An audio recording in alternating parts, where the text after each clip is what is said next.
Hey everybody, this is Courtney at Village Wealth Advisors, and when you're ready to retire, we're the ones to hire. One of the other questions that I'm getting from my clients lately is what to expect from the next recession. You know, it has been 18 years since the last recession, so we're due. But what is that going to feel like for you as you're going through it? Well, part of it depends on what phase of life you're in and what your portfolio might look like. Because in a typical normal recession, you would expect to see stocks overall, think S&P 500. Those stock prices drop temporarily anywhere from 25 to 35%.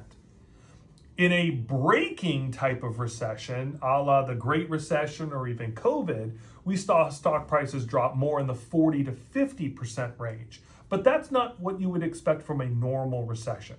Now, if you're like a lot of my clients and you're in that retirement phase of life and you have a more diversified, balanced portfolio, what you could expect is a drop in your portfolio value of anywhere from 15 to 25%. That's the most likely reasonable expectation.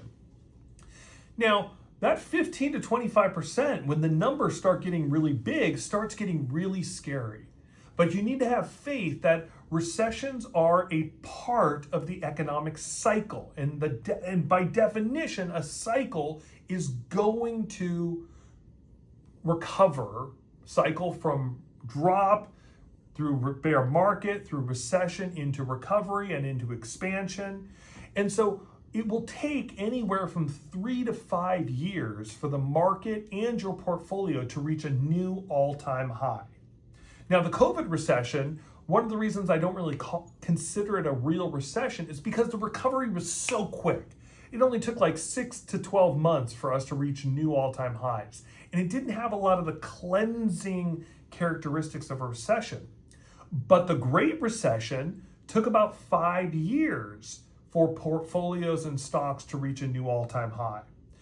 The tech bubble bursting recession of the 2000s, that took even longer. That took 7 years for the stock market to hit a new all-time high because the stock market had become so concentrated with tech stocks. Now you might say, gosh, that kind of feels like what we're going through today.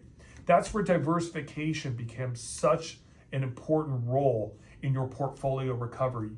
You want to make sure that you don't become too concentrated in the area of the market that might be overvalued, so that as we go through the next cycle, it's not taking you 7 years to reach a new all-time high. You're still achieving that new all-time high in something more reasonable like the 3 to 5 year part. That's how my retiree clients are going to ride out the next recession like they've ridden out past bear markets. Diversification is key. If you have questions about how the next recession might affect your portfolio and your financial security, please reach out to us. Here at Village Wealth Advisors, we specialize in clients transitioning into retirement, and those are the clients I've been working with now for about 2 decades. I'm Courtney, and here at Village Wealth Advisors, when you're ready to retire, we're the ones to hire. Talk to you soon.